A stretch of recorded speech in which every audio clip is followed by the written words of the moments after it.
So, shall we pray? Father, we thank you for we could continue this afternoon pondering upon your word.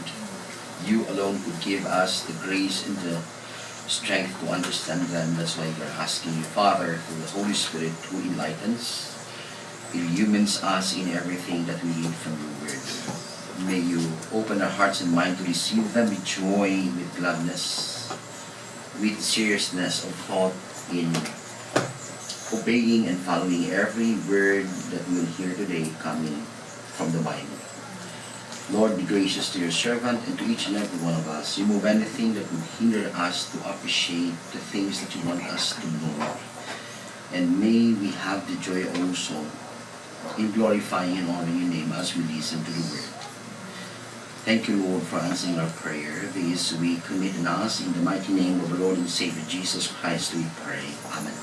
Amen. Still we are on our text coming from 2 Timothy chapter 3. And let me review the last portion of that chapter. 2 Timothy chapter 3 verses 10 to 17. This is the word of the Lord. But thou hast fully known my doctrine, manner of life, purpose, faith, long-suffering, charity, patience, persecutions, afflictions, which came unto me at Antioch, at Iconium, at Lystra. What persecutions I endured, but out of them all the Lord delivered me. Yea, and all that will live godly in Christ Jesus shall suffer persecution.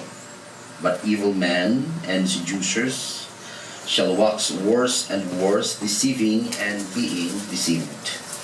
But continue thou in the things which thou hast learned and hast been assured of, knowing of whom thou hast learned them, and that from a child thou hast known the holy scriptures, which are able to make thee wise unto salvation through faith which is in Christ Jesus.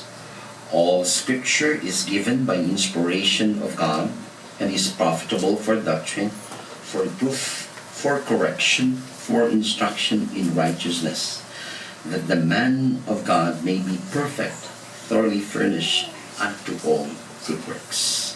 This is the word of the Lord. May the Lord bless the reading of His word. One of the questions that I always ask people is, to whom was the Bible particularly written, the whole of it?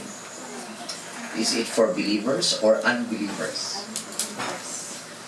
Para kanino po sinulat yung Bible? Sa mga believers po ba o sa mga unbelievers? Sino sa inyo nagsabing believers? Sino nagsabing unbelievers? So lahat kayo sabi unbelievers. Mali po kayong lahat. Kababasa lang natin. Para kanino yung Bible? That the man of God says, all scripture is given by inspiration of God, is profitable for doctrine, for reproof, for correction, for instruction in righteousness, that the man of God may be perfect, thoroughly furnished unto all good works. Primarily, it was written for the believers, the man of God. But of course, basically, when an unbeliever reads the scripture, that person will really find grace in understanding what salvation is all about. That's the beauty of it.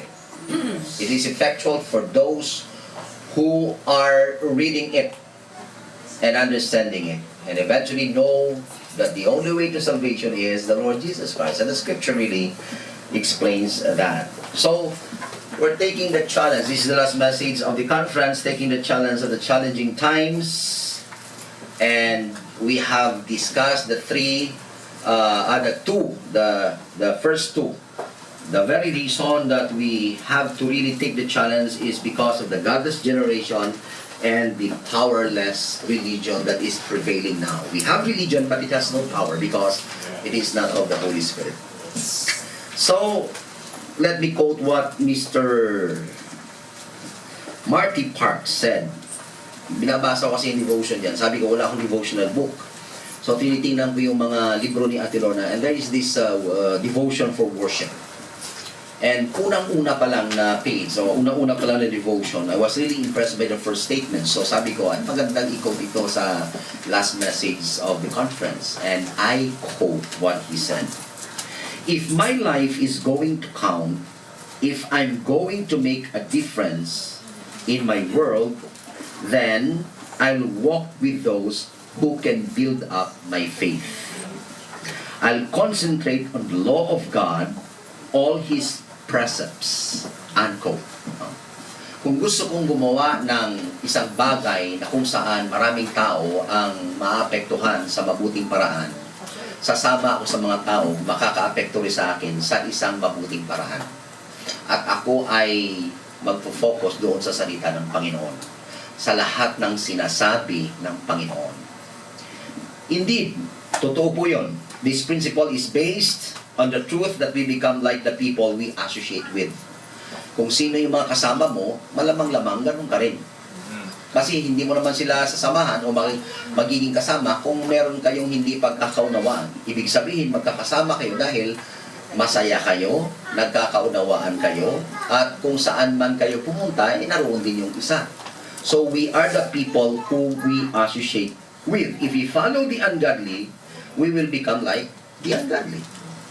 If we follow the arrogant, we also will become like an arrogant person. If we follow those who follow Jesus, and we are more likely to become more like the Lord Jesus Christ. So kung sinong kasama mo, malamang magiging ganon ka rin. So in this case, sa sinabi ni Apostle Paul dito sa 2 Timothy, simply saying, follow me as I follow Christ. Yun yung sinasabi niya kay Timothy. Kagaya ng pagsunod ko kay Jesus Christ, sana ganun din yung passion mo sa pagsunod kay Jesus Christ. Actually, kung may isa pang tao na ang lakas ng loob, all confidence, na sinabi niya sa sarili niya na siya ay sumusunod kay Jesus Christ, walang iba kundi si Apostle Paul. Wala nang ibang mga disciples si Jesus Christ na nagsabi niya, imitate me as I imitate the Lord Jesus Christ. Hindi ko yan narinig kay Apostle Peter. Hindi ko yan nakita kay Apostle John. Si John is the disciple of love, of course. And Peter wrote an epistle on his own. James, even the brother of the Lord Jesus Christ, wrote a practical letter to those who are scattered believers of the Lord Jesus Christ. But the only person who has really the gut, kung sinasabi pa na the guts, to say, follow me as I follow the Lord Jesus Christ, walang iba kundi si Apostle Paul. And that is very hard to say. Who among us in our generation, and even the past generation, has the courage to say, follow me as I follow the Lord Jesus Christ? Wala eh. We are strong. If you look at the history of Christianity, people are very strong in following creeds. They will fight for their creeds. Martin Luther posed his protests against the Roman Catholic Church. He stood for that. His conviction against the practices of the Roman Catholic Church. By the way, Luther is a priest himself in Germany. And he observed the ways of the Roman Catholics on how they are teaching how to be saved. A person can be saved. And he really protested about the salvation that the Roman Catholics are really teaching. It's against the Bible. That's why he posted in his cathedral there, in front of the cathedral, right before the celebration of the All Saints' Day, his 95 theses, objections to the ways and practices of the Roman Catholic Church. And he really is willing to die for those protests. We talk of Calvin. Hanggang ngayon, debate yan sa internet, no? Ano ka, Arminian ka, Calvinist ka? Maraming nagtatanong sa akin yan. Even I am accused of other people na hindi nga nakikipag, hindi man ako tinanong, hindi ako kilala. Inassume nila, Arminian daw ako. Ha? Kasi Calvinist sila. Tinanong ako ng mga estudyante ko doon, Sir, ano ka ba talaga? Simple lang. Kung anong tinuro sa amin ni Sir Miharis, yun yung pinaniniwalaan ko. Tatanungin mo Sir Miharis, Sir, ano ka ba talaga? Arminian ka o Calvinist ka? Sasabihin ni Sir Miharis, hindi ako Arminian. Hindi rin ako Calvinist. Biblicist ako. Kung anong tinuturo ng Bible, yun yung pinaniniwalaan ko. Hindi si Calvin, hindi rin si Arminius. Simple lang kasi. Kung noon nga, nabuhay sila, hindi nila na-settle yung differences nila. How much more tayo? Tayo ba si Calvin? Tayo ba si Arminius? At ang tao ay willing mamatay for Calvinism, willing mamatay for Arminianism. But never have I heard any theological figure who spoke together with the Apostle Paul by saying, imitate me as I imitate the Lord Jesus Christ. Diba? Ang lalakas sa loob mag-debate about the Bible, but nobody is telling that, is proclaiming, I do this because I follow the Lord Jesus Christ. So as I follow the Lord Jesus Christ, follow me. Kapag sinabi mo yan, sasabihin agad, ang lakas naman ng loob, bakit sinusunod ba talaga si Jesus Christ? Diba? Takot tayo magsabi nun. Pero kung serious tayo mga Christians, if there is one thing that we should really desire, we should have the same desire with the Apostle Paul when he said, imitate me as I imitate the Lord Jesus Christ. Because that is the highest goal. That is the ultimate passion of every believer should be. Lagi tayo nagsasabi dapat maging Christ-like tayo, maging Christ-like tayo. Anong ginagawa natin sa sinasabi natin? Every Sunday we do that, right? We hear sermons about Christ-likeness, but nobody is doing something about being Christ-like in their churches, in their homes, in their work, in their life. It's so easy to say, we must be Christ-like, but not going together with the Apostle Paul when he said, imitate me as I imitate the Lord Jesus Christ. So, the challenge of the times, we are being challenged by a godless generation. We're living in that generation now. People are lovers of themselves. In-expound kaninang umaga, di ba? And then, powerless religion. They have the form of godliness, but denying the power thereof. From such people, turn away, sabi ni Apostle Paul kay Timothy. And then, on the last portion of that particular first part of 2 Timothy, people actually have inordinate affection. Kapag sinabi po natin inordinate, hindi regulated yung feeling nila. They even make their experience as more authoritative than the Scripture. Yung tinatawag ng experientialism. O nga naman, sino makakapag-deny ng experience? Experience mo yun, di ba? Nobody can disprove anyone's experience. But the problem with these people is, they have disregarded the Word of God for the sake of saying that experience is better than the Word of God. That's why sinabi ni Apostle Paul, even experience itself, if it is not according to God's Word, it's nothing. So very, very clear ang sinabi ng Panginoon dito. Kasi kung minsan, yung tinatawag nating experience, nagbibigay sa atin ng magandang pakiramdam. It feels so good, right? You share your experience with the Lord Jesus Christ, you share experience with the Holy Spirit. I myself, once, when I say once, nagkaroon ako ng ganong mga experiences na talagang kinakausap ko yung Holy Spirit. We really have to talk to the Holy Spirit, you know that? He is the most ignored person of the Trinity in our time. Where in fact, the one that should really be given attention is the Holy Spirit in our days. Why? This is the age of the Holy Spirit. When the Lord Jesus Christ went up to the Father, what He said? He will send another Comforter. And that is the Holy Spirit. Another of the same kind. Yun yung sinasabi niya. Anong ibig sabihin ni Jesus Christ nung sinabi niyang another of the same kind? In short, kung paano kayong lumalapit sa akin, kung paano kayo nakikipag-usap sa akin, kung paano kayo nagkakasakit at lumalapit sa akin para ay gamutin ko kayo, i-heal ko kayo, the same way that you should treat the Holy Spirit. Kung paano kayong dependent sa inyong sustenance everyday kahit wala tayong supporter. May supporter ba si Jesus Christ before siya nagpunta sa mission field? Wala. Ang gusto niya lang talaga is to do the will of the Father. And along the way, of course, would you believe, ang supporter ni Jesus Christ, mga babae. These women are following the Lord Jesus Christ wherever He goes. And they are the one preparing. They're the one cooking. And they're the one, everything. It's the ladies behind the scene. It was in the Gospels. Pero sila yung nag-sustain ng need ng mga disciples at saka ni Jesus Christ. Grabe, no? So, do not underestimate the ministry of the women. Yes. Amen. Kaya nga, appreciated ko kayo. Kahit babae kayo. Kahit babae kayo. Parang babae. Yun kasi yung paningin sa side, babae kayo, mahihina kayo. Hindi. The strongest people in the world are women. Amen. Correct. Ito pa, one thing sa pag-aaral, mas matibay ang babae emotionally kaysa sa lalaki. Correct. You agree with me? Of course, that babae din. Siyempre, alam mo yung isa. But eventually, kapag namatay ang babae, hindi magtatagal ang lalaki. Susunod na susunod yun. Hindi tatagal ng 5 years na mamamatay agad yun. Pero kapag ang lalaki ang namatay, ang babae will still survive.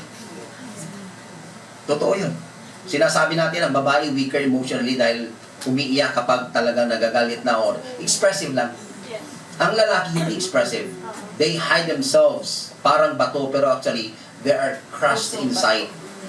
Mas weaker ang lalaki emotionally. Totoo yan. Inaamin ko po yan. No, I cannot live without my wife. Amen, Pastor. Amen. Live yan, live. Oo, pero kung kayo laon, wala namang husband, go on with your life. Enjoy it. Amen pa rin yan. Amen. Oo, totoo yun. Kung anong binigay na lahat ng Panginoon sa inyo, enjoy nyo. Huwag kayong pakaka-obsess sa mga bagay na hindi naman binibigay ng Panginoon. Masisira lang yung buhay nyo. Di ba? Huwag nyo sirain sa ganun. So, wait for God's perfect timing. Kasi, alam niya yung best para sa inyo. Yes. Ha? So, we praise God for that. Yung nga sinasabi nila, kapag sa experientialism, if it feels good, how can it be so wrong? Di ba? Ano sabi ng kanta? How can it be wrong when it feels so right? Oh, yung kantang You Light Up My Life. Paano magiging wrong ang isang bagay na feeling mo, ang saya-saya mo? Feeling nga di ba? And feeling are deceptive. Yeah, yes. Yeah. That's why feeling is not the authority. But if you obey and follow the Lord, I tell you, magiging masaya kayo. Yun yung pong joy na hindi mo ma-express. Hindi kayang ibigay ng sanlibutan. So, that's how it works. Dapat ang lahat ng experience din natin nakabase according sa kalooban ng Panginoon. According sa sinasabi ng banal na salita. So, the question is, how to deal with the challenging times? So, simula first day, ito na yung tanong ko sa inyo. So, in this particular part of the scripture, coming from verse 10 down to 17, the first thing that we will understand, if we want to deal with the challenging times, we must follow godly leaders. Yun yung sinasabi ni Apostle Paul dito kay Timothy. Ang dami ng mga tao, sabi niyang, akala mo, godly. Hindi naman. Ito yung mga taong, kung dumating sa inyo, pumapasok sa mga bahay nyo, and the first thing na itatarget nila, yung mga babaeng madala sa kanilang mga salita. Look at this in verse 6. For of this sort are they which creep into houses and lead captive silly women laden with sins, led away with diverse lusts, ever learning and never able to come to the knowledge of the truth.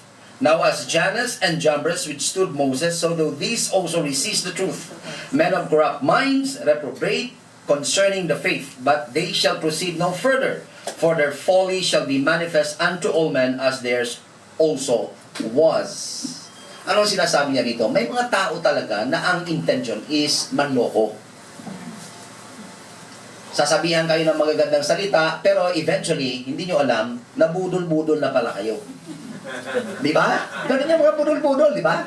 Kapag kinausap mo, ang gandang kausapin, maya-maya, binibigay mo na yung mga gamit mo, yung hindi mo man maintindihan. Si Ate Lorna naka-experience yan. Very, very short. No, yung iba parang 3 days pa before magising. Si Ate Lorna, chinyer niya sa inyo, no? Na nabudol-budol siya, sandali lang. Sandali lang. Strong mind na nga siya, pero nabudol-budol pa siya. Ang galing magsasalita ng mga tao. Siguro may sort of hypnotizing powers na hindi ko alam. Kaya nga huwag kayo magkikipag, don't talk to strangers. Tama yung sinasabi sa anin, simula ng mali tayo. Don't talk to strangers. Kasi hindi mo kilala eh. So, this is the description of the apostle for this kind of people. They are deceivers and they will make you feel good. But eventually, that feel good feeling will lead you to be deceived by these people and eventually destroy your life. So, how can you avoid such situation? Yun yung sinasabi ni Apostle Paul. Paanong hindi kayo mahuhulog sa ganong klaseng mga trap ng ating panahon? Kasi marami talagang manluloko. Doon sa sila, sinasabi ko sa inyo, kakatok dyan, sasabihin may sakit yung anak. May isang tao doon na kapag, ito po yung style namin ni Pastor Pax. Kapag maghahanap ng pastor, kasi isang compound lang kami, no? Kapag naghahanap ng pastor, ako agad ang umaharap. Pero hindi nila kami kilala. Basta ang alam, ito, bahay ng pastor yan. O, ganon. Nandiyan po ba si pastor? Bakit? Anong kailangan mo kay pastor? Kapag mabait yung tao, ako ang kumakausap. Okay? Kung may talagang pangangailangan yung tao, ako yung kumakausap. Pero kapag po alam kong manluloko, nandiyan po ba si pastor? Sabi ko sa nila, Pastor, may nag-ahanap sa'yo! Lalabas si Pakito. Ano?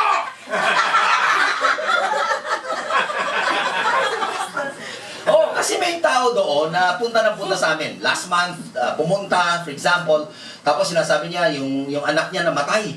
So, kailangan niya talaga ng panlibing. Wala siyang panlibing. Nung nakita ko ganun, sabi ko, sandali na kakausapin ko si Pastor. Pastor! Lalabas siya. Ano? May nangangailangan ng tulong dito. Anong kailangan mo? Tapos, sasabihin niya, namatay. Tapos, next month, dumating uli.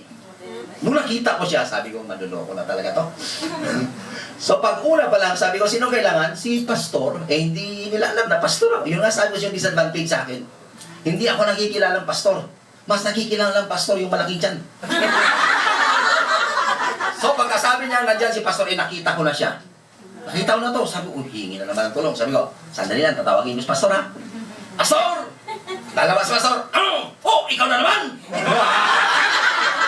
Talaga nang siya. Ano kailangan mo? Bigla sasabihin, nakalimutan na siguro ng tao. Mami, namatay po yung anak ko. Oh, namatay uli yung anak mo. Ilang anak meron ka? Bakit? Kada buwan, meron ka namamatay na anak. Ay, nasabi ko na ba? Sabi niya, doon ka manluloko ka. Doon! Talagang buli, wala kang magagawa eh. Laki ng katawan. Eh di umaalis. So, kapag na-discern ko na manluloko yung tao, siya yung tinatawag ko.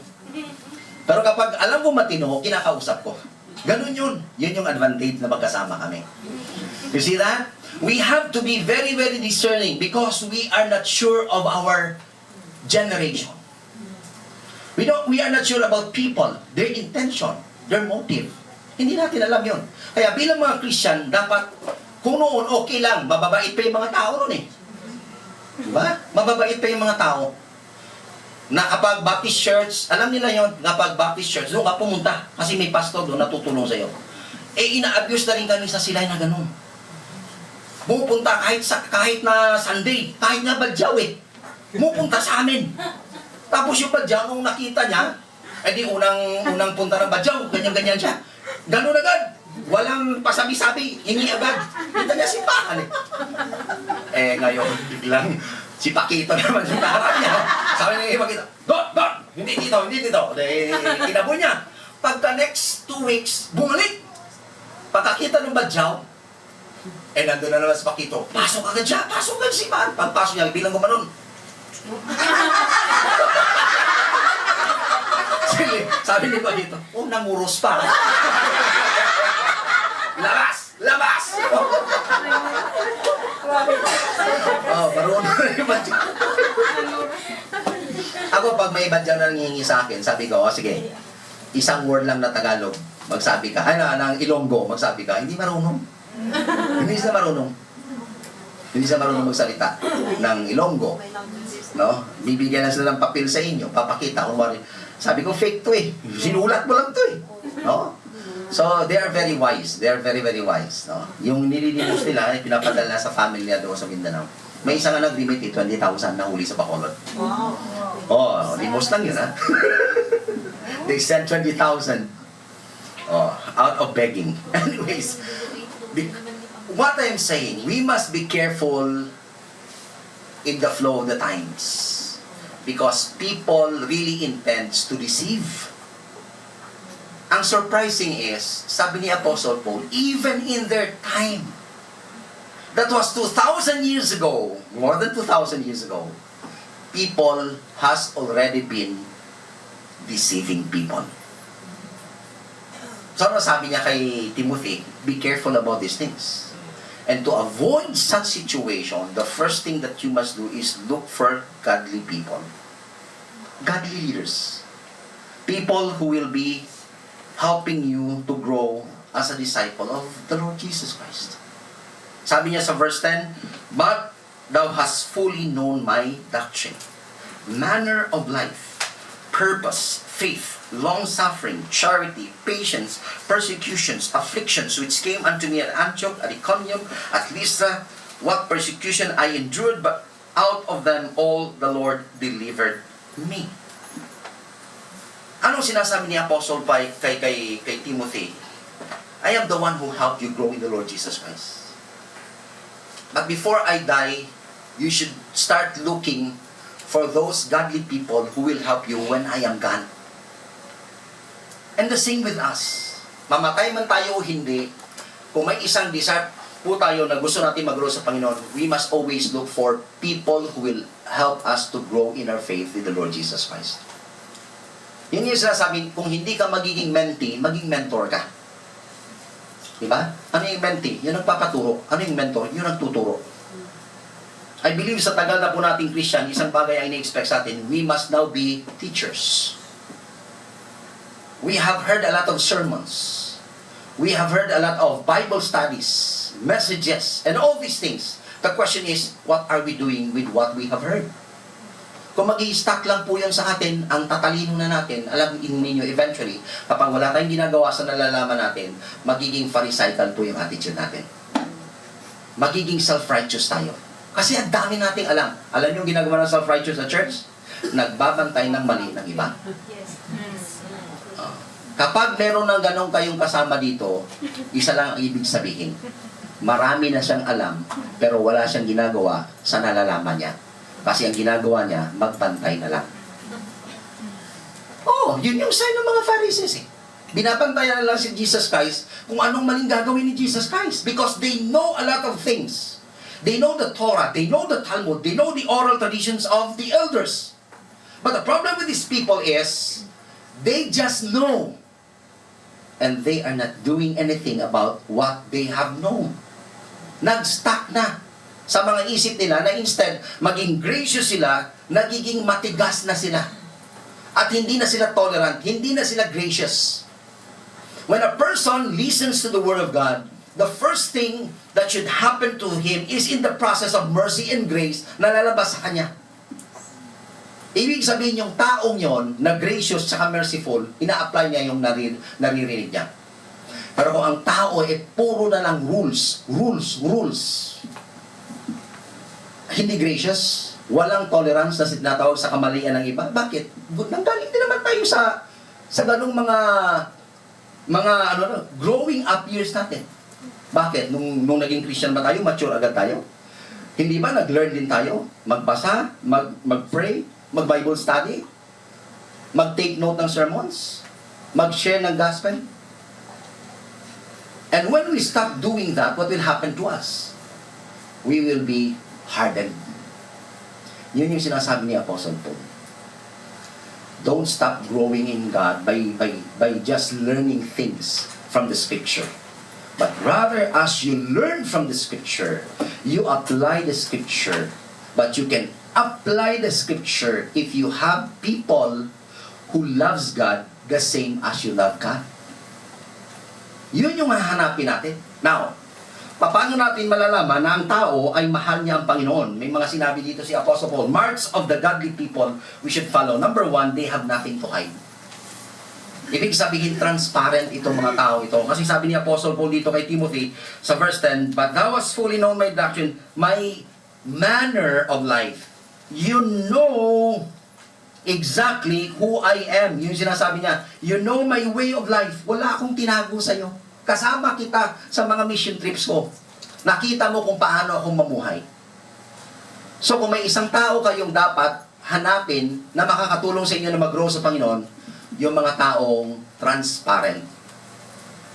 Na alam mong walang ulterior na mga motive. How many times for the past 7 years na bumabalik ako dito sa inyo, may tinatanong ko kay ate, sana yung sigin dito, naabutan ko sa ganun. Tapos minimension yung mga ay hindi yun, manluloko yun. Ang daming inutangan pala nun. No? Pero kapag kausap mo, ang bait-bait. Yun yung first year ko dito. No? Hindi ko sasabihin kung sino siya, bahala kayo yan. Ha? Pero yun yung naabutan ko rito, na tumira dito, tapos kung makipag-usap sa akin, malumanay, talagang mambalay, ang bait-bait naman ito. Oh, alam niyo po, Pastor, ayun, agree naman.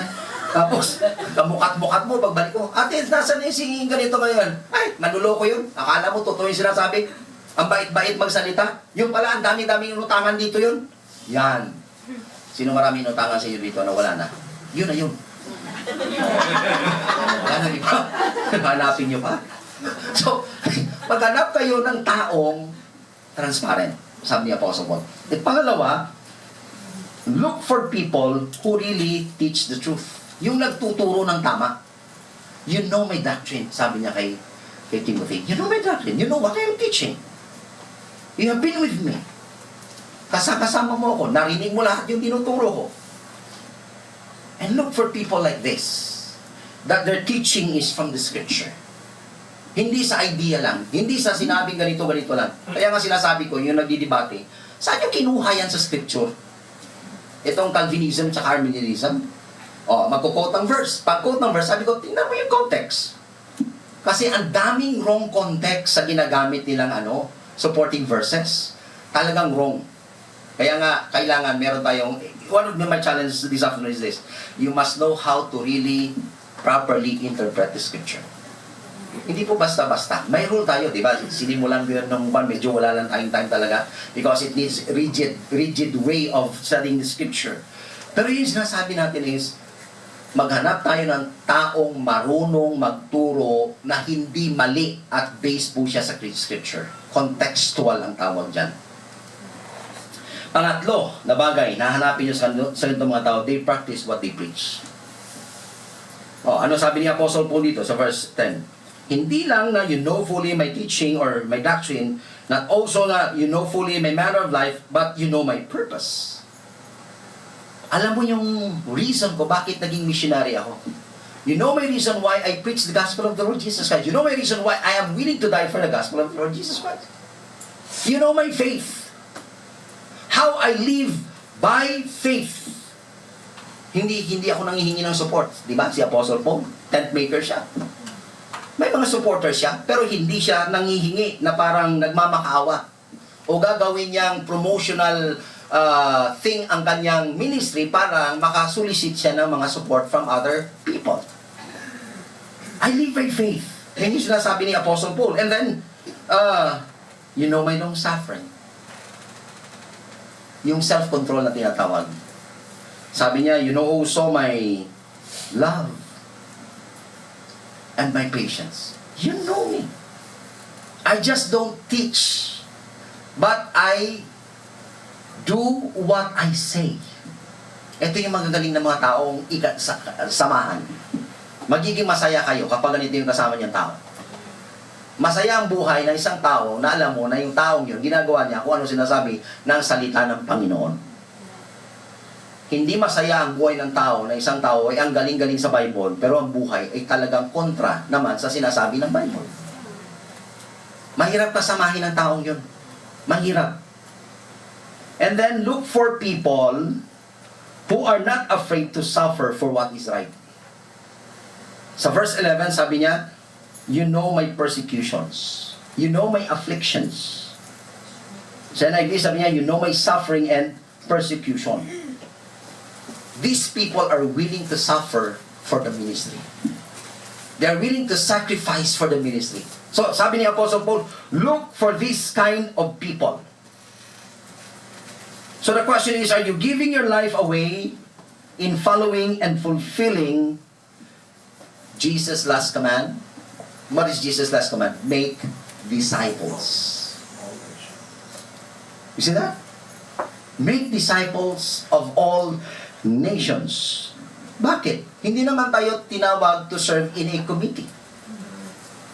tinawag tayo to follow the command of the Lord Jesus Christ.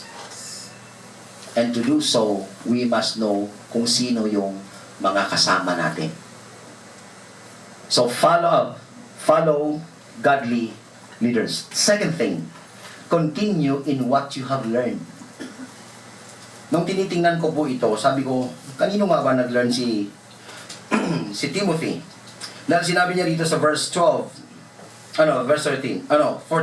But continue thou in the things which thou hast learned and hast been assured of, knowing of whom thou hast learned them, and that from a child thou hast known the holy scriptures, which are able to make thee wise unto salvation through faith which is in Christ Jesus. Continue in the things which you have learned. Question, what are the things that Timothy has learned? Sabi ni Jesus Christ, if you continue in my word, you are indeed my disciples. Hindi niya naman sinasabing kung patuloy kayong nakikinig, disciple ko kayo. Hindi. Kundi kung namumuhay kayo according sa inyong napapakinggan galing sa akin, yun yung pagpapatutuo na kayo ay tunay kong mga disciple. So si Apostle Paul, in-affirm niya kay Timothy, you are a young pastor. And what I have seen from you is you have learned as a pastor. And what you're learning is hindi basta-basta. Kaya sinasabi ko sa inyo, sabi niya, continue in the things that you have learned. So the question is, kanino nag-learn si Timothy? 2 Timothy 1:5. Ano sabi 2 Timothy 1:5 in the same book? When I call to remembrance the unfeigned faith that is in thee, which dwelt first in thy grandmother Lois, and thy mother Eunice, and I am persuaded that in thee also, ang galing, no? Hindi lang sa nanay nang galing yung faith, kundi sa lola. Naalala ko yung mga pamangkin ko, siyempre, nag-learn sila, naglumaki sila sa lola. Kaya patuloy silang naglilingkod sa Panginoon. Pero before sila, kami muna.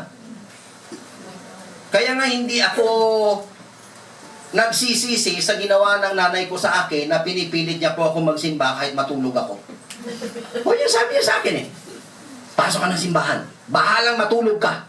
Eh talaga natutulog ako. Eh siyempre nakakanto kaya yung sermon ng pastor. Hindi ko sinabing boring yung pastor namin ha. Meron talagang time na nakakaantok. Kayo nga, ganito lang ginagawa ko, inaantok pa kayo sa akin eh. Yung pa kayong tao, yung pastor na hindi nagpapatawa. Nagpapatawa na ako, gumagano pa kayo. Hindi nga lang kung minsan kayo yung nakakatawa. Bakit? Tulog na kayo, agree pa kayo ng agree sa akin. Oh. Kung ano, amen. Lalo nilalagay ako ni ate sa unholy hour. 2:00, magpipreach ako, kakakain lang, hindi ba katapos kang kumain, inaanto ka, lalo na't malamig, tapos dito ako ilalagay. Nauunawaan ko pa, hindi po ako galit kung natutulog kayo. Well, kasi kasalanan ko rin naman. Natutulog din naman ako sa pastor ko noon eh.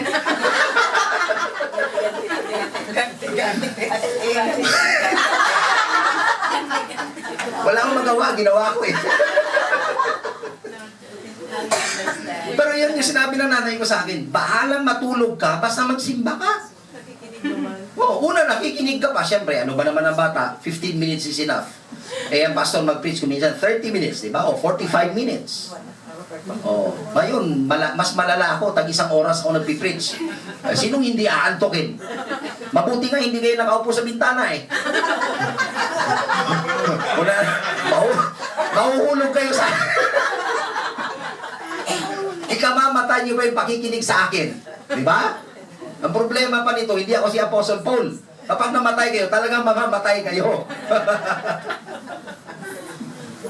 Pero yun na sinasabi natin dito. Di ba? Sabi niya, nakita ko yan sa lola mo. Nakita ko rin yan sa nanay mo. Kaya nandyan, sigurado ako, nandyan din sa'yo. Kaya patuloy kang maglingkod sa Panginoon sa kung ano man ang natutunan mo galing sa lola mo at saka sa nanay mo. What I am today, I owe it too much with my mother. Ewan ko nanonood siya ngayon. Nanonood na nanay ko? Nay! Nay! Magandang hapon, Nay. Bless. Ang nanay ko, kung ano nakikita nyo kay Ate Lorna, mas matapang nga si Ate Lorna. Yun nga sabi, kung ano yung natutunan, mas dubli pa kung minsan sa natututo. Ha? What we learn from mother is, my mother is very, very strict. Alam niya ni Ate Lea, very strict. Biblical yung mother ko. Hindi yun nakakatolerate ng mali. Kahit pastor ka pa. Kapag nakita niyang mali yung tinuturo mo, i-check ka talaga niya. Hindi ka niya hihiyain. With respect, iko-correct ng nanay ko yun. Nakita ko yun. Nakita ko sa kanya yun.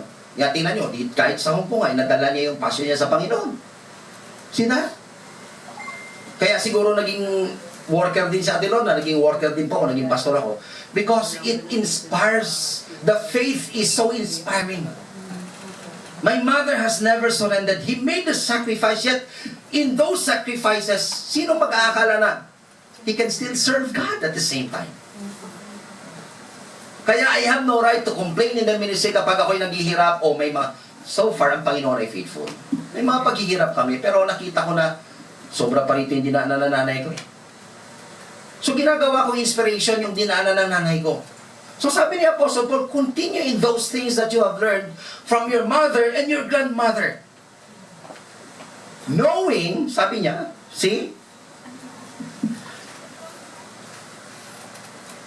But continue thou in the things which thou hast learned and hast been assured of, knowing of whom thou hast learned them. I know where I have learned them.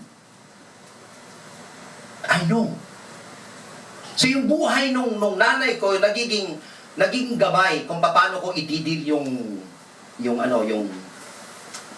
ministry. Yung sinasabi ko sa preaching ko na if you have any problem with me, come to me, talk to me. Galing yun sa nanay ko. Prinsipyo niya yun. Kung may mali ako, at nakita kong mali ko yun, aakuin ko. Babaguhin ko. Pero kung ako naman ang tama, kahit i-accuse nyo ako na mali ako, talagang titindigan ko yun. Ganun yung nanay ko kasi. She lived a transparent life. And I want the ministry that God has given to me to be transparent also. Mana-mana lang. Yun yung sinasabi ni Apostle Paul. Namana mo sa lola mo, namana mo sa nanay mo, nakita ko sa iyo, continue in those things. Those are good things. Kaya nga sabi ko sa inyo, if you cannot be a mentee, be a mentor. Because eventually, when these people that you have helped to grow in the ministry, kung wala na sila sa Hong Kong o nandun na sila sa ibang lugar o ibang church, hindi nila kayo malilimutan. Ito yung nakakatuwa. Kahit anong gusto nilang baguhin yung pamamaraan nila, hindi lang mababago kasi pinulot nila yung mga ugali nyo. So magre-reflect doon sa buhay niya, sa pananalita niya o sa pamamaraan niya na ginagawa yung ministry, ikaw. Bakit? Wala naman sa ibang tao na kung saan natutunan yung mga bagay na ito, kundi sa'yo. So eventually, kung anong ginagawa mo sa kanya, gagawin niya rin. You see, nasana yung mga kapatid natin na nanggaling dito na ginagawa natin every winter yung ganitong activity. Bible conference. And because of the Facebook Live, wherever they are in the world, they miss this activity. Nakikita nyo, di ba? Nag-a-appear naman dyan. All over the world. Because walang ganito sa kanila eh. So anticipated na nila ito, oy, February naman ulit, may Bible conference na naman. Oh, may nag-request, wala bang live dyan? Oh, di ba? Nagtatanong, di ba? May nagagaroon, walang live. They miss this. Because this is the way that has helped them, inspire them to serve faithfully in the ministry wherever they go. This is the influence that God created through you in them. So sabi niya Apostle Paul, continue in those things. Bakit? Ano nangyari? Bakit?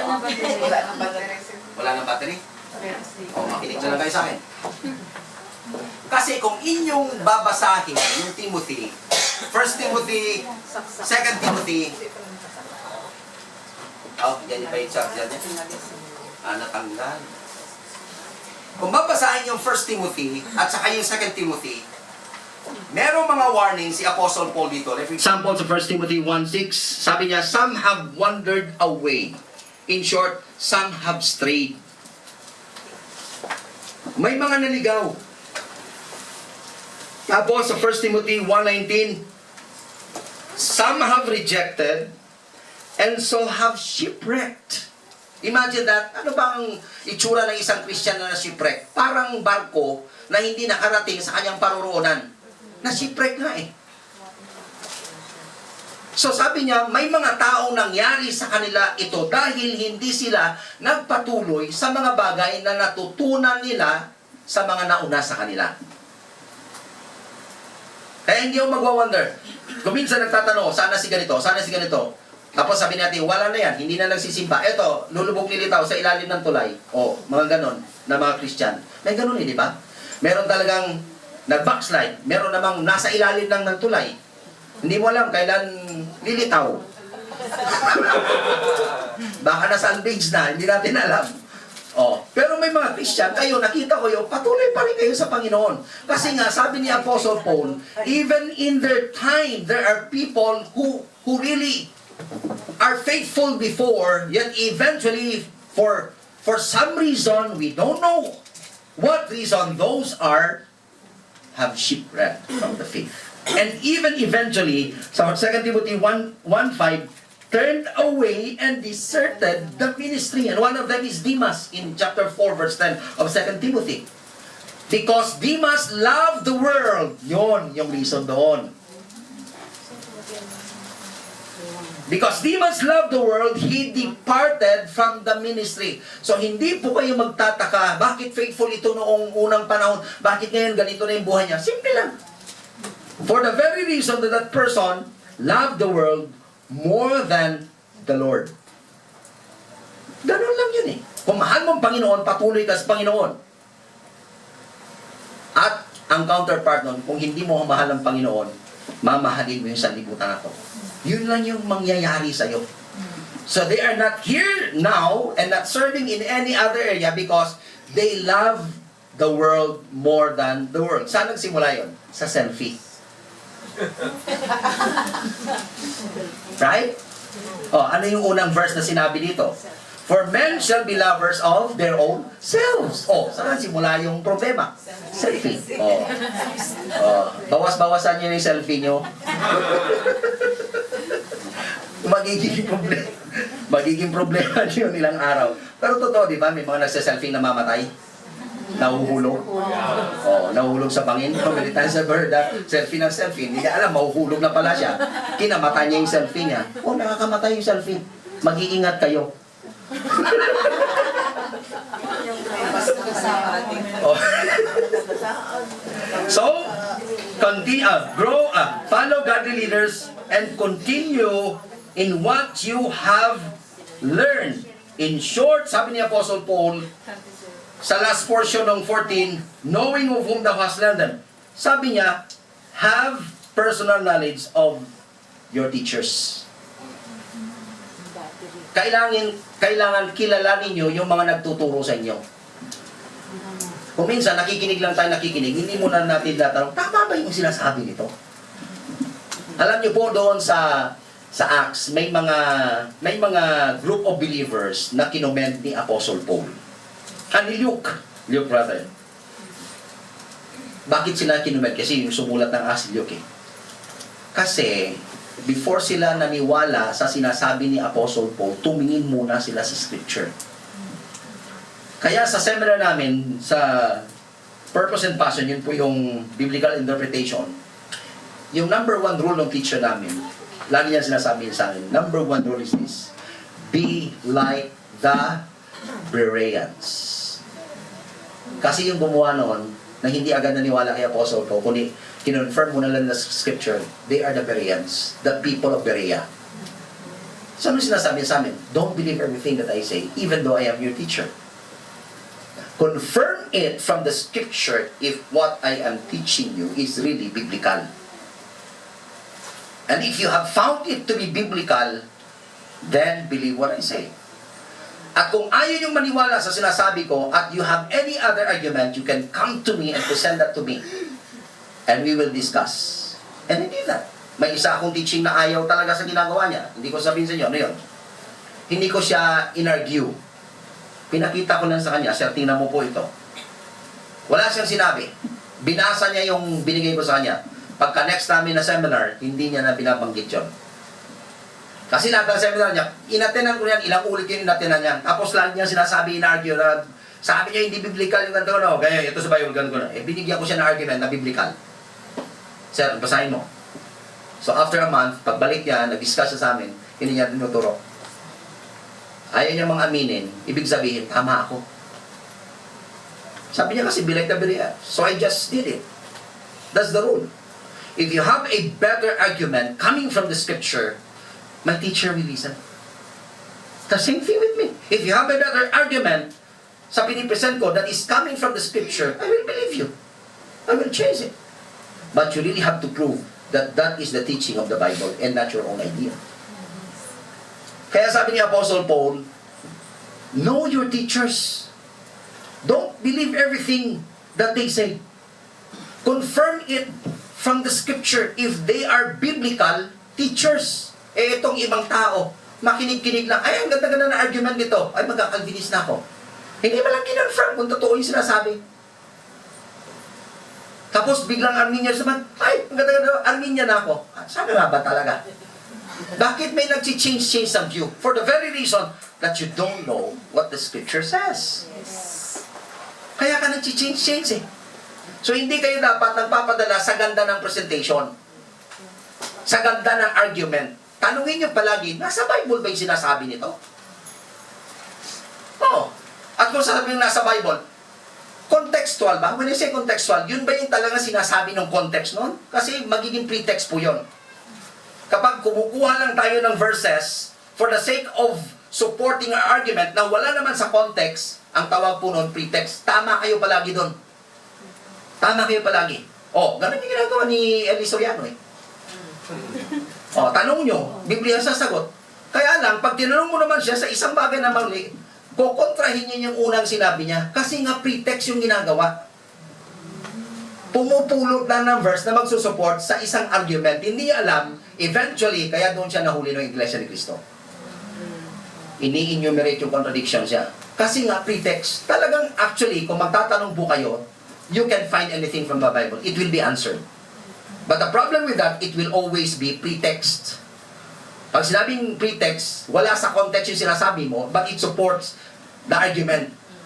Like for example, biblical po ba yung suicidal? Biblical. Bakit? Kasi kung titingnan mo doon, si Judas nagbigti. Di ba? Pareho sa ginagawa ng isang tao, hindi naman alam saan niya babasahin yung gusto niya i-meditate. Ibinuksan-buksan niya ang Bible. Parang ini-mini-mini mo. Eto na ngayon. At nagbigti si Judas. Di ba yun yung sinabi ng verse? Hindi niya gusto. Nagbigti si Judas. Ini-mini mo. Tapos binigyan naman humayo ka at gawin mo rin ang kanyang ginawa.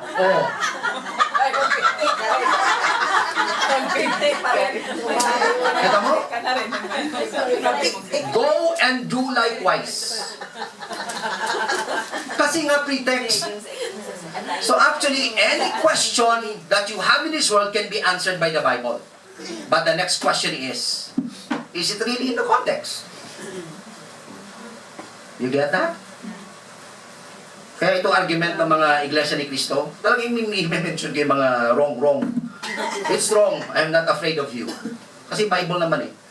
Nakita ko yung pasugo, binasa ko.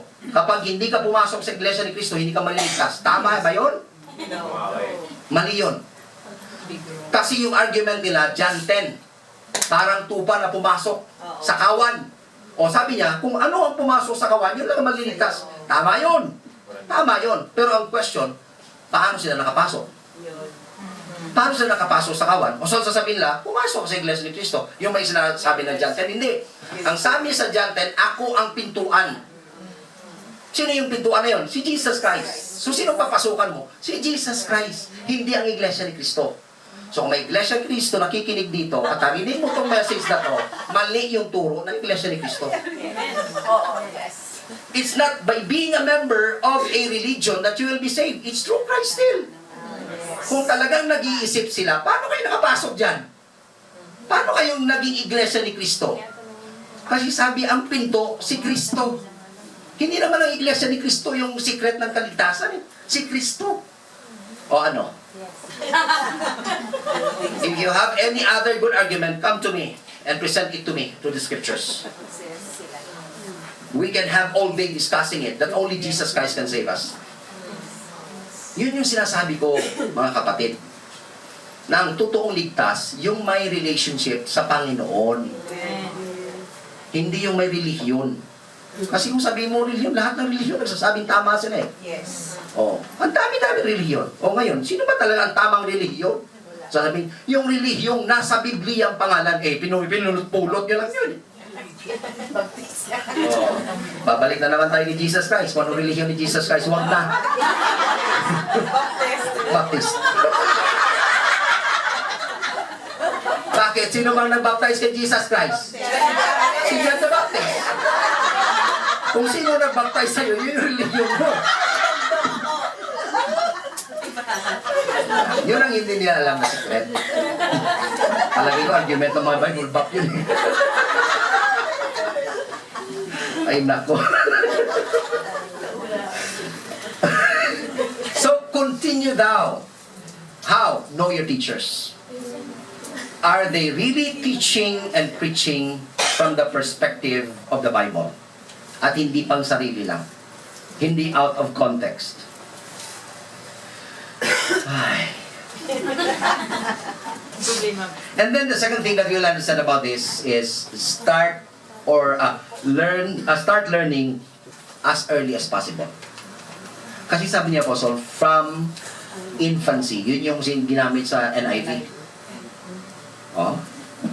From infancy. Anong ginamit sa King James? Sabi niya, 1 Timothy chapter 3, 15. And that from a child thou hast known the Holy Scripture. Grabe, no? Child talaga eh. Eh, may iba na save sa atin, matatanda na tayo. You are a spiritual child, newly born in the kingdom of God. Then learn as a child. And if you learn as a child, you are not being expected too much. Ano ba ang nasa bata? Maraming immaturity yung bata. Anong dapat niyang kainin agad? Gatas. The basics. So kapag ikaw nag-grow na sa Panginoon tapos nagpa-follow up ka ng isang newly converted na Christian, huwag kang masyadong dito. Huwag kang magmadali. Tsaka hindi dapat mataas ang expectation mo. Huwag mong pilitin na yung magiging ugali niya. Ugali mo na agad. Matagal ka ng Christian eh. Like for example, may bata kayo rito, si Z. Oh. Do you expect na si Z umupo ng kasing haba ng upo nyo at makinig sa akin na hindi aalis-alis? Tapos papagalitan mo, ba't lagi kang tumatayo sa preaching? Di ba? Dali tayo agad. Ito, tayo na tayo. Newly, hindi pa siya kondisyon sa salita. So, as an example, ikaw yun, encourage mo siya, naboboring ka ba sa preaching ng pastor? Oh, maging honest ka sa akin, nakakantok ate. Siyempre, antukin pa yun. Ang bata, di ba? Kapag masyadong mahaba, inaantok. Hindi ko sinasabing natutulog kayo, mga bata kayo ha. Depende na sa inyo yan. Pagod kayo, alam ko. Pero yung sinasabing, you must learn how to deal according sa age level. Hindi naman pare-pareho ang pag-deal nyo sa mga anak nyo kung may mga anak kayo, di ba? Ako isa lang ang anak ko. Nung maliit siya, iba yung pag-treat ko sa kanya, iba yung pag-deal sa kanya. Ngayon, teenager na siya, naku, nag-iba yung ugali. Hindi ko sasabihin dito, anak yun. Alam niyo naman kung teenager, siyempre may mga changes, may mga adjustments. And sometimes you will be surprised by how they talk and how they react to you. Iba na yun eh, teenage, kuha na sila, they are unsure of themselves, they are trying to find their identity, iba na yun. Kasi nung maliliit sila, ang identity nila nasa parents. Walang question, dependent sa parents, hingi ng allowance, saan pupunta, nandyan lahat ng parents. Lahat ng kuha, nandyan agad ng parents. Teenager, may time na gusto niya siya lang mag-isa, may time na gusto niya na kasama yung parent niya, kung minsan hindi mo rin alam anong gagawin mo. Kung i-let go mo siya, parang takot ka. Siyempre, first time na yung anak mo sabi, Dad, attend ako ng party. Eh, di kakabahan ka. Ang unang papasok sa isip ko noon, yung mga crush. Kaya sabi ko siya, anak, okay lang magka-crush ka kahit ilan. Kasi dinutong siya palagi, may crush ka na. Itong mga wala pasintabi na mga tao, mahilig sa mga crush. Tinutokso yung anak ko. Ay, aminin mo na niya, may crush ka eh. Ganun. Sabi na, parang gusto mo sa kanila. Diba mong pinitin yung anak ko na may crush? Eh, wala naman. Ha? Eh, talagang pinipilit na may crush. Sabi ko, anak, okay lang na magka-crush. Okay lang. Walang problema. Sabihin mo sa akin. Kapag nalaman ko na may crush ka, wala naman akong gagawin sa kanya. I will just crush him also. So, crush ka niya. Crush ko rin siya. Pero walang crush. Hanggang ngayon si Anya, so far walang crush. Talagang honest siya. Yung si Chini kasi yung kumakausap. Yung mga gano'n rin, tukso-tukso ko rin siya minsan. Pero wala siyang crush so far. So far, so good. Hindi ko alam pag grade 8, grade 9. Total, grade 7 pa lang naman siya. Pero dyan na magsisimula. I must be ready for that. Paano ko i-handle yung mga ganon? Magagalit ako dahil may crush siya? May isa akong kaibigan na pastor. Tinanong siya, ay, Anya, ganda-ganda mo, no? Eh, ako, okay lang naman sa akin. Thank you po. Ano naman yan ako? Sa aqua namin yun. Christmas banquet, just this. Doon sa El Fisher. Nga, anong grade ka na? Sabi niya, grade 7 na po. Biglang sinabi, grade 7 ka na? Dali lang. Tinawag ka na, Ace, halika dito. Sabi niya, hindi na maganda to. Si Anya, grade 7 dito si Ace. Siling ko. Tingnan ko yung pastor. Kaya naman pala. Sabi ko, bapo ka. Sabi sa bata. Ganun-ganun yung bata. Dadaan ka sa kamay ko bago ka makakita.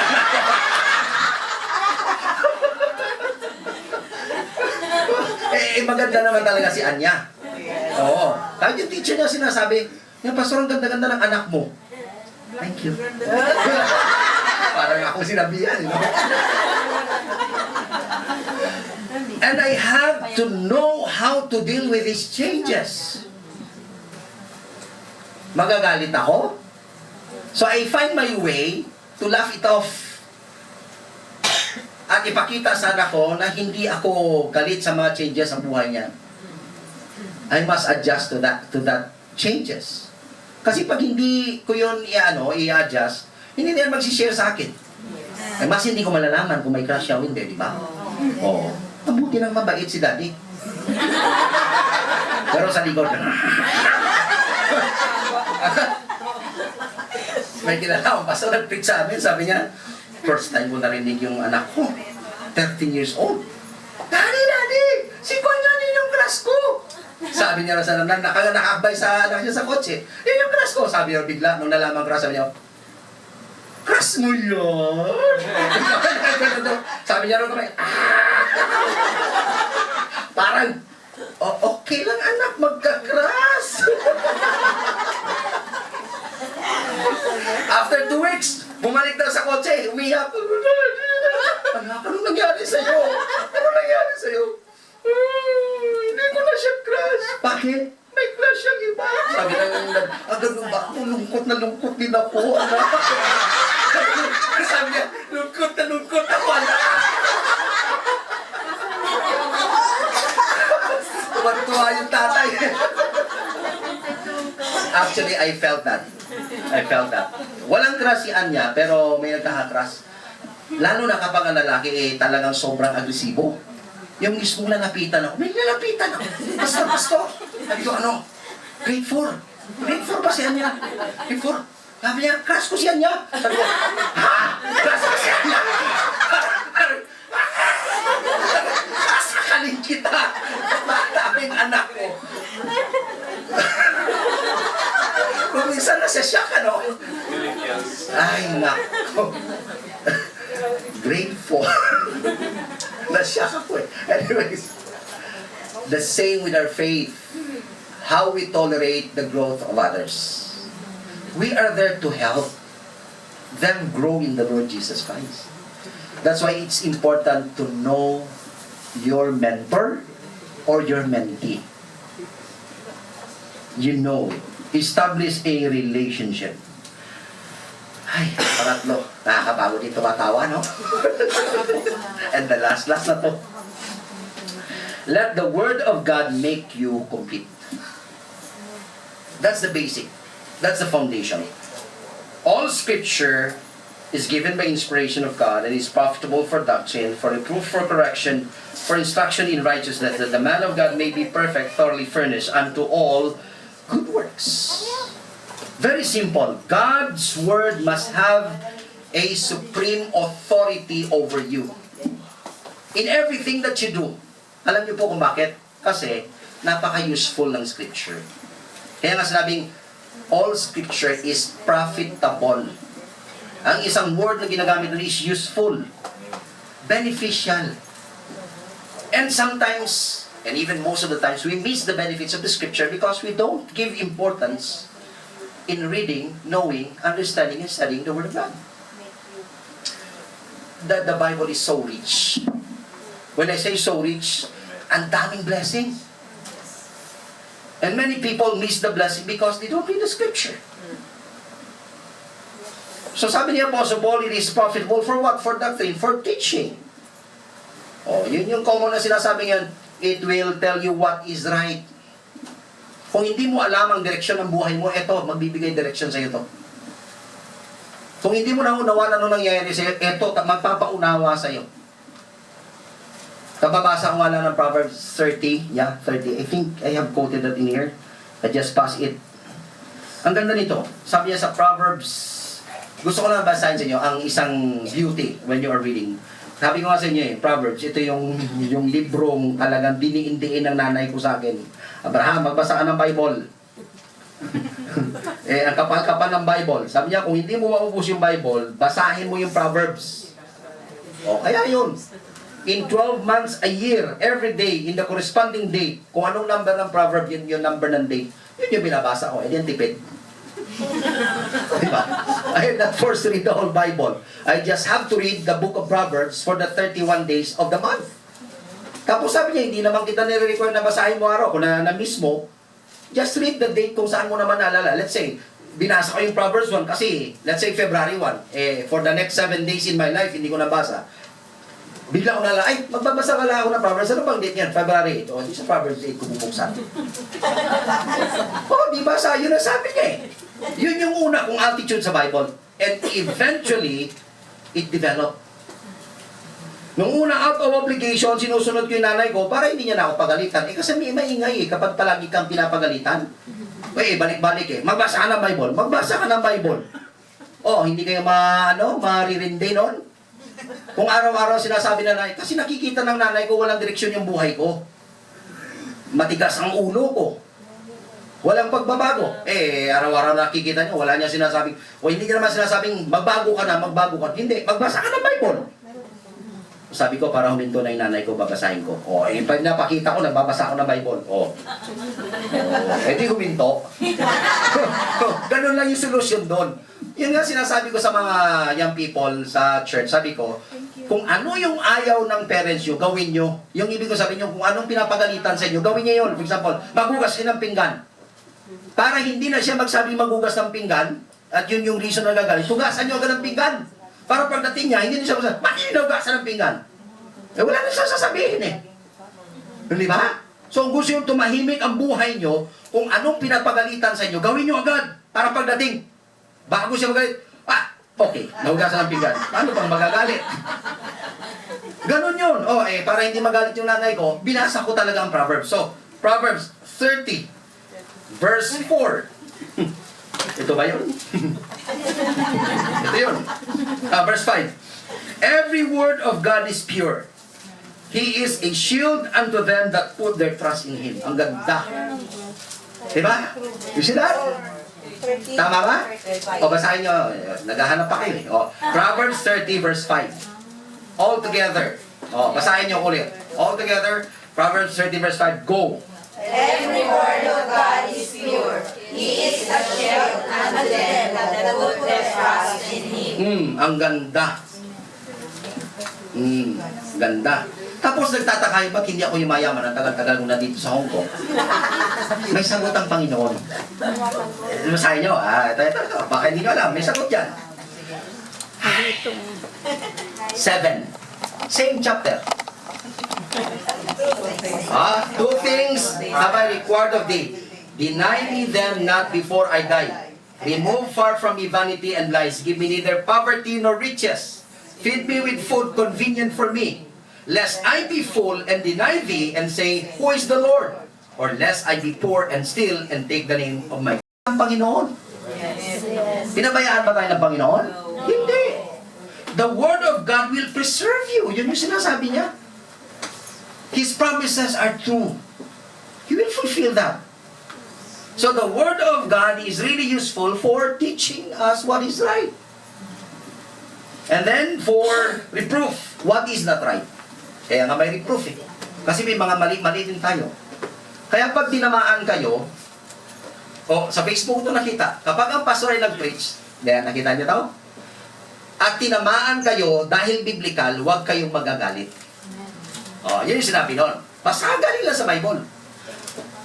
Kasi, hindi naman mali yung sinabi niya galing sa Bible, ang may mali yung buhay nyo. Kaya nga masakit eh. Diba? Tinamaan. So, tuturuan tayo ng Bible kung ano ang hindi tama. That's the reproof. And then for correction, that means how to get right. Hindi ka naman papabayaan lang eh. Hindi ka lang papagalitan. Kung minsan may mga parents, nagagalit lang, pero hindi tinutulungan. Paano magiging tama yung mga mali? Hindi huminto yung Bible doon. Hindi niya ipapakita o ipapamukha sa iyo mga kasalanan mo. Hindi yun. Kundi, kapag nalaman mo na yung mga kasalanan mo, tutulungan ka niya kung paano magiging tama. Ang ganda, di ba? Ang tawag doon, redemptive. Restorative. The Bible is always redemptive and restorative, not condemnatory. God is always redemptive. Gustong-gusto niya pong iligtas tayo. Tayo lang ang matigas ang ulo. Ngayon, sinabi niya, ito ang tama. Ang maganda doon, sabi niya, for instruction in righteousness. That's the last one. It will tell you how to keep right. See? You will maintain that righteousness hanggang dumating ang Panginoon. So the scripture is sufficient to inform the ignorant, to confute or refute the error, the erroneous, to reform the wicked, and to guide and direct, support, and comfort the godly. All around. Full package. Ito yung salita ng Panginoon. So, anong dapat gawin natin? Hindi lang natin dapat basahin. Kung minsan basa-basa lang tayo. Basa-basahan, pero hindi talaga nagbabasa. Para masabing nagbabasa. Ako, I have never enjoyed the Bible in my life. Kundi ngayong panahon na tumatanda ako. Kasi I spent more time studying. And I am so excited about that. Kapag excited ako, tinamaan ako, yari. Bigla sabihin ko sa asawa ko, Nangga, pakinggan mo ko. Ano ang dating sa'yo? Maganda. Talagang maganda kasi ako ang tuunang tinamaan. Kung minsan, may mga pastor na ayaw na i-preach kasi sila muna tatamaan. Ako, pinipreach ko talaga. Tapos sinasabi sa convention, bakit? Alam niyo kung bakit pinipreach ko to? Tinamaan kasi ako. Kasi hindi ako mag-preach kapag hindi ako tinatamaan. Kasi alam mo, tatamaan din kayo eh. Tinamaan nga ako eh, di ba? Mas maganda yung alam kung tinamaan ako and it creates something new in my life because I know it will create something new also to those people who will hear it, will be rebuked, be convicted, and eventually be transformed. Yun yung aim ng Bible. Change lives. That the man of God may be perfect, thoroughly furnished unto all good works. The word thoroughly furnished means to be equipped, to be ready. Binasa ko po ito sa bagong version na New Testament, yung Pinoy version. Yung term na ginamit yan sa Tagalog, upang ang anak ng Diyos ay maging ready sa paggawa ng mabuti. Ang ganda ng ginamit, no? Ready. The Bible was given to us para po tayo maging ready na gumawa ng mabuti. Hindi lang ready. O kayo, ready kayo? So it's not just for reading, it's for meditating, it's for memorizing, it's for studying, and it's for teaching. Because eventually you will teach it. Kaya nga maging disciple po tayo, di ba? So, let me see this. Oh, I will close na. Ay, salamat.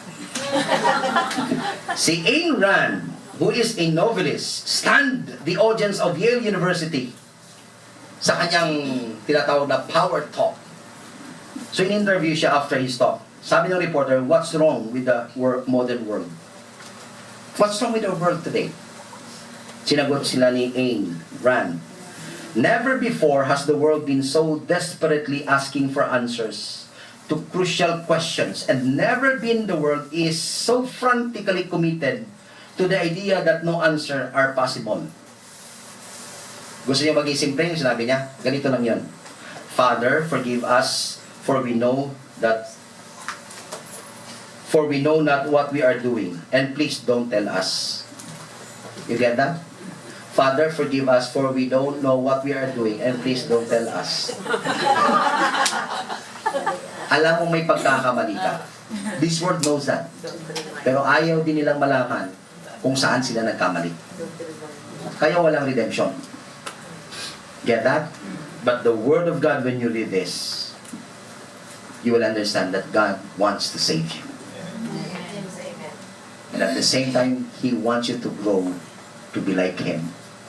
That the man of God may be perfect, mature, thoroughly furnished unto all good works. So the challenge is this. How is your Bible life? Or should I say it in a different way? How is your Bible goals? May goal ba kayo sa Bible? Anong goal niyo for this year, for this Bible? Sa Pilipinas, ang January is already the Bible month. The last Monday of January is the National Bible Day. Sabi ni Senator Manny Pacquiao, he is the author of that bill and passing to law, expect more celebration for the coming years. Talagang, sabi niya, may holiday ang mga Muslim. May holiday ang mga Katoliko. Pero walang holiday yung totoong Kristiyanong nagbabasa ng Bible. Kaya pinilit niya yun. Sabi niya, expect more celebration for the next years to come. I think he will sponsor a lot of celebration on how to emphasize the importance of the Word of God. Ang ganda, di ba? Tayo mga Christian is challenged also. How much time do I spend with the Bible? Ito yung challenge ko sa inyo. Ngayon, ganito lang yung pasimple. Try to measure the time that you spend on your cell phone. Try nyo lang. Try nyo po. You will be surprised, right? Hindi ko kayo pipigilan tumingin sa cellphone. But as you measure the time that you spend on your cell phone, the challenge is this. Spend the same time in studying and reading the Bible. Gawin yung challenge this year. Kaya nga uwi ka mga Christian. Kasi more on cellphone than the Bible, di ba? We want to be strong, right? In order for you to be strong, you spend more time with this book. Sakto? So the challenge is this. Measure the time that you spend on your cell phone. And you will be surprised. Kasi hindi nyo mini-measure, I know. Throughout the day, wala nagta-time sa inyo, no? Walang nagbibilang ng time. Hindi nyo lang, pagluluto na pala ako. Meaning, you have spent much time in looking at your cell phone. So the challenge is this, as you have spent that much time on your cell phones, equal that in reading and studying the Scripture. And then, after a year, maybe 3 months or 6 months, I will start looking for someone whom I can influence in doing the same sa ginagawa ko. Alam niyo, anong gagawin niyo? You will be a mentor. Pero hindi kayo magiging mentor kung hindi niyo muna gagawin yan. Okay? Agreed? Amen. Do that, and I think and I believe you will be a strong Christian even in the most difficult of times. Shall we pray? Father, we thank you for the Word. Continue to challenge us, and now we are challenged to spend more in reading and studying your Word. Be gracious to us, for you alone can enable us to have the appetite to really spend reading and meditating on it. And by doing this, may we glorify and honor you. Thank you for answering our prayer. We could have this in us. In Jesus' name.